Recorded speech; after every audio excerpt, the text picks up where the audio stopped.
Bliss of Inner Fire by Lama Yeshe. I thought it was appropriate to read a little bit of this for you since I'm talking about starting some group practice with Chakra Samvara, and a lot of you have taken the empowerment already. It's pretty, really good peeped instructions from Lama Yeshe about Generation Stage Tantra. So this is the kind of stuff that I will gladly practice with you. If you want to join the Discord server, again, invite is in the link below in the description. So, it's Chapter 9, Transforming Appearances, or Going Beyond Appearances, Transforming Death, the Intermediate State, and Rebirth. Why is it necessary? Why is it necessary to first practice the generation or evolutionary stage yoga, as he calls it? Usually it's called generation stage yoga. It's part of Mahayoga, which is broken into Utpatti Krama, Utpana Krama, generation and completion stage.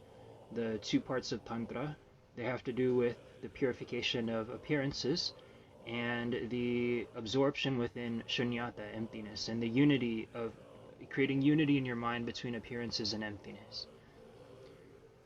After discussing the preliminary practices, Lama Je Tsongkhapa explains the actual practices that are based on these preliminaries, beginning with meditation on evolutionary stage yoga.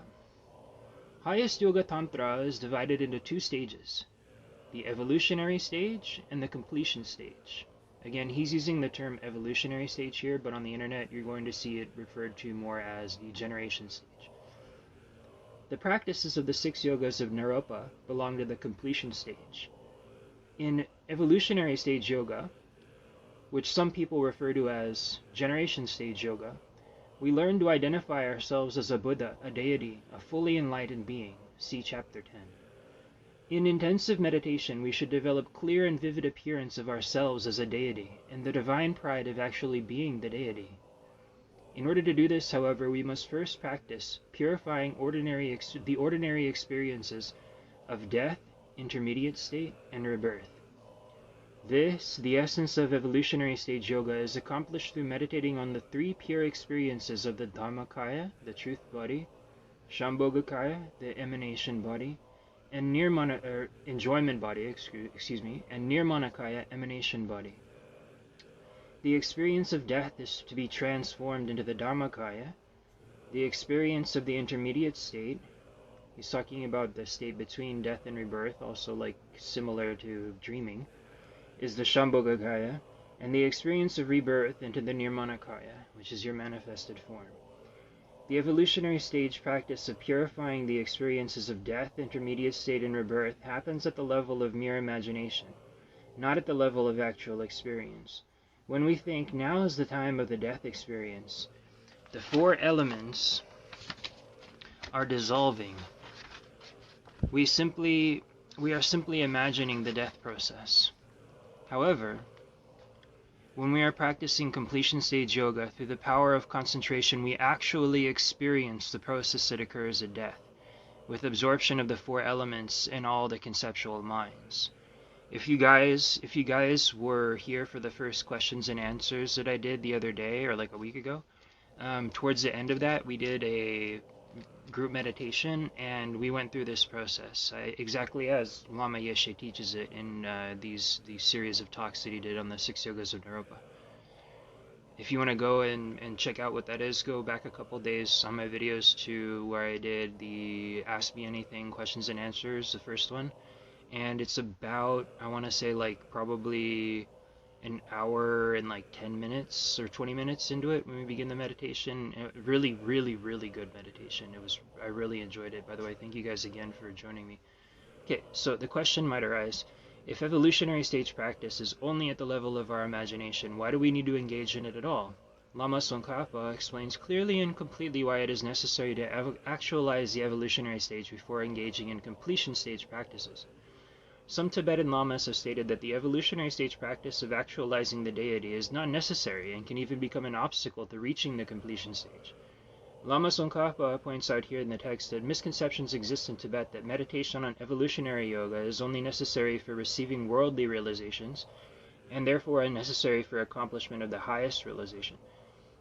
Loosely what they mean by perfection stage is like more like inner practices of like actually coming into the realization through like inner processing of the generation stage and processing of all of the experience into like the Dharmakaya. I totally do not know enough about Tantra, and I'm not experienced enough to say that. That's just generally, so don't just, take that for my personal, like, little tiny opinion about it. But that's kind of how I understand it very loosely. So back to Lama Yeshe, who actually knows what he's talking about. Lama Tsongkhapa explains that all lineages coming from Marpa say that the first step is to lead students through the evolutionary yoga, the generation stage. To demonstrate this point, he quotes a passage from Milarepa. First, you have to go through evolutionary stage yoga in order to cut the difficult visions of dying, intermediate state, and rebirth. Many other great lamas of the past have agreed that the evolutionary stage has to be actualized as well as the completion stage.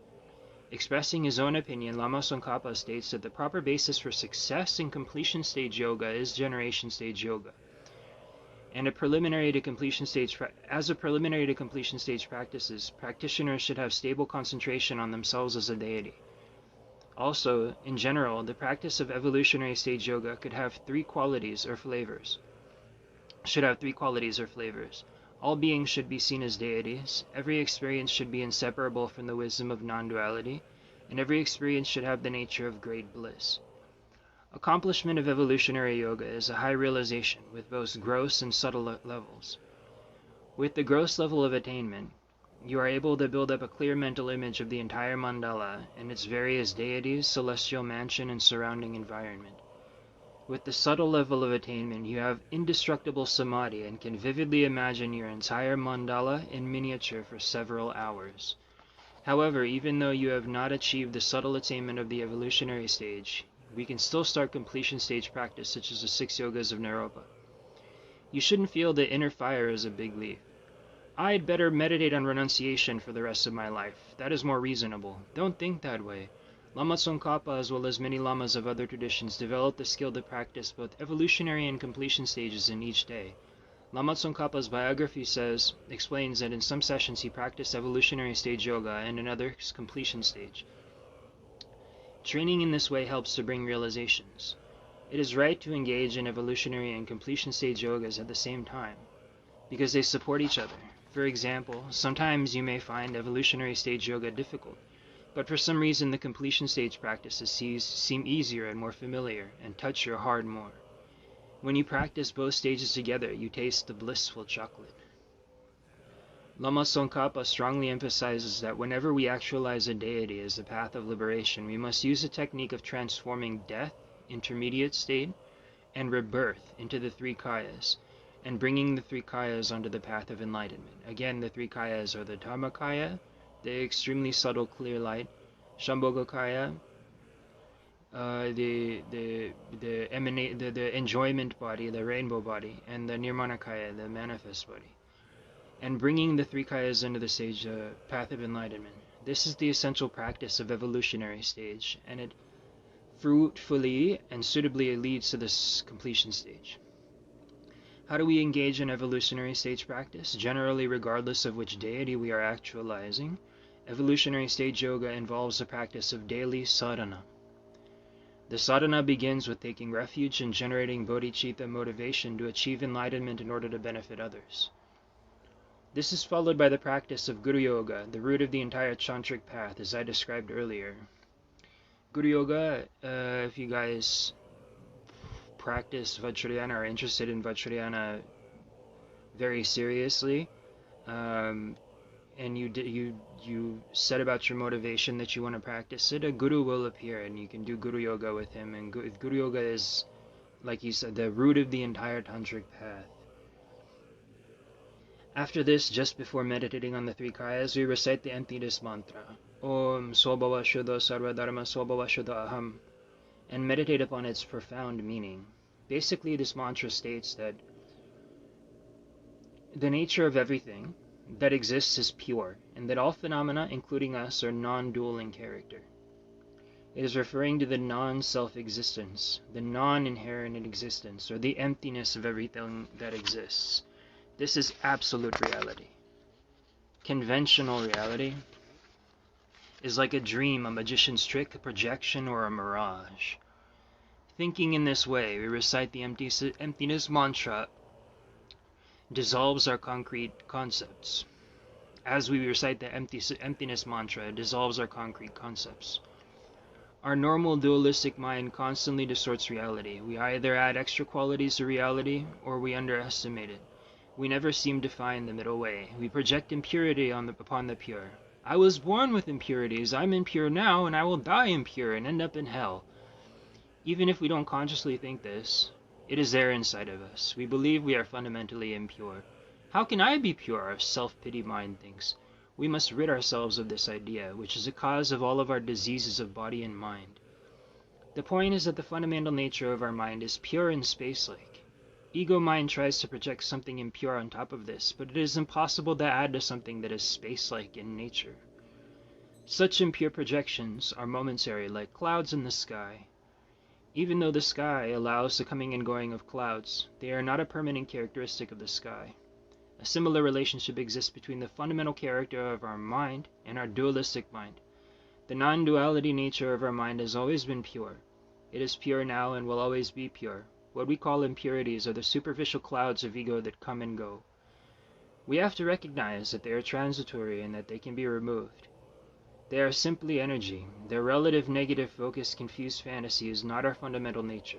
Realizing this cuts off the self-pity ego.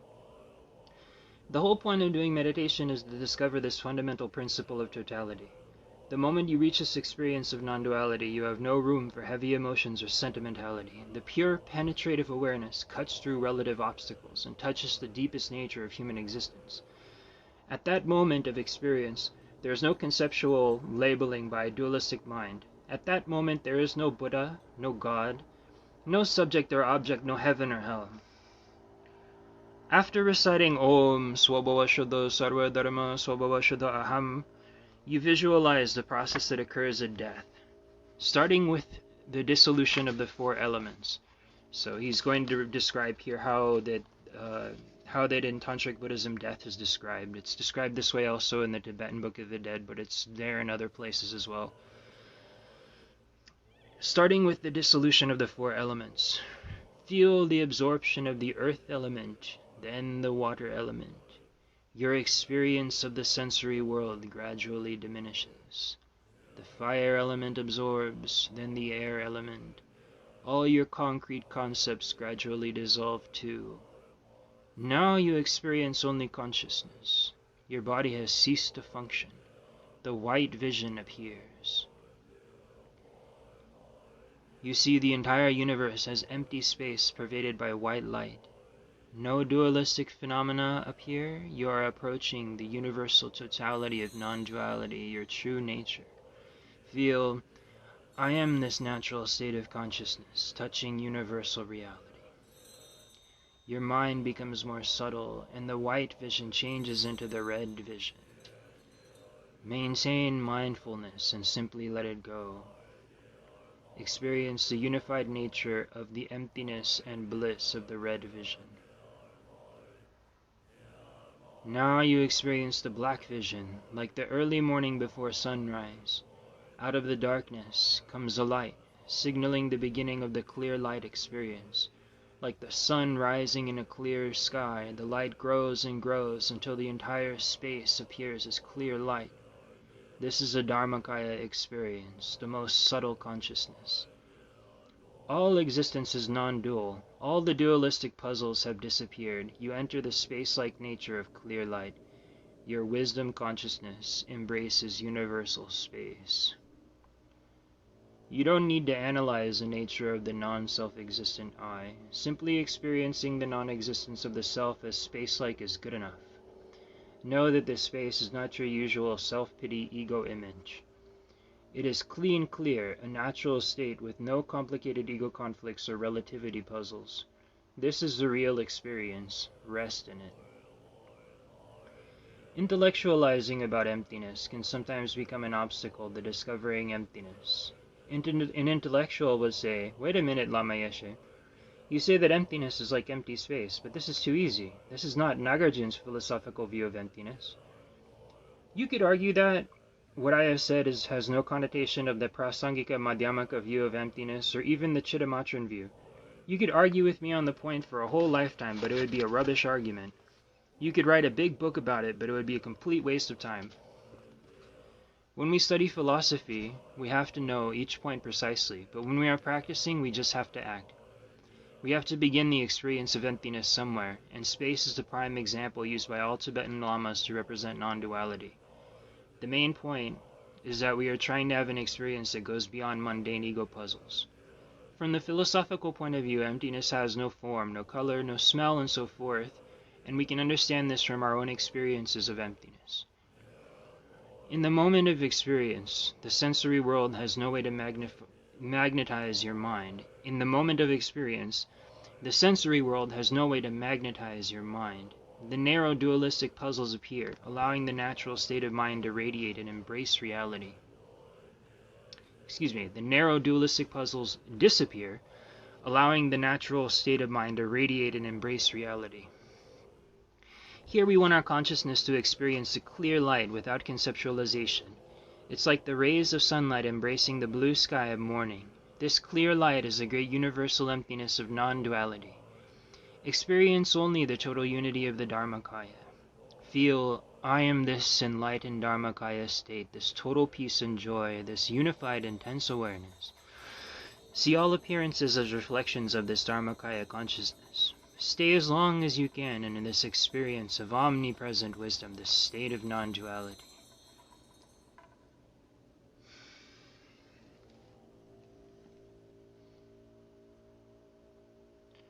Every tantric practice is related to something natural within normal experience. Here our experience of clear light is similar to the experience at the time of death, when all the gross consciousness, both subtle and conceptual, have naturally ceased to function. After these minds have dissolved, you experience the natural state of clear light of the clear light of death. In the very subtle state of the Dharmakaya, you can communicate only with other enlightened beings. Therefore, in order to communicate with sentient beings and benefit them, you must move from the Dharmakaya to the Shambhogakaya, and then to the Nirmanakaya. How can you do this? Some texts say that at this point you should recall the bodhicitta motivation you generated at the beginning of the meditation and think, as long as I remain in the Dharmakaya experience, no one can see me. Therefore, in order to benefit others, I must manifest in the Sambhogakaya. This sounds a little bit awkward to me. If you have already motivated at the beginning, why should you start this kind of conversation with yourself again, while you are meditating on emptiness? Why bring in some dualistic puzzle and distract yourself? My advice is that you should motivate at the beginning and then just float through the rest of the meditation. You will know from your own experience when you are ready to move from the Dhammakaya to the Sambhogakaya. At that time, visualize that a blue nada appears from the space of non-duality. Nada is like the little squiggle that you see over the Om syllable. It has to do with like sound. It means something to do with sound in Sanskrit. Rarefication of consciousness within some kind of very subtle like sound power. Or if it is easier for you, visualize a shaft of blue light, a candle flame, or the syllable hum. It is not necessary to do this exactly, as I say, or exactly as described in the text. Be flexible in your practice. Tailor the meditation to suit your experience. The point is that the Shambhogakaya has to have some relation to the intermediate state, which is subtle, so your Shambhogakaya experience should also be subtle. The nada, representing your consciousness, manifests like a subtle blue cloud in space. Unify with this blissful blue light. Feel that this is you, your Shambhogakaya, your illusory body, your psychic body, your rainbow body. Simultaneously, you experience non-duality and the divine pride of being the Shambhogakaya. Meditate on this experience.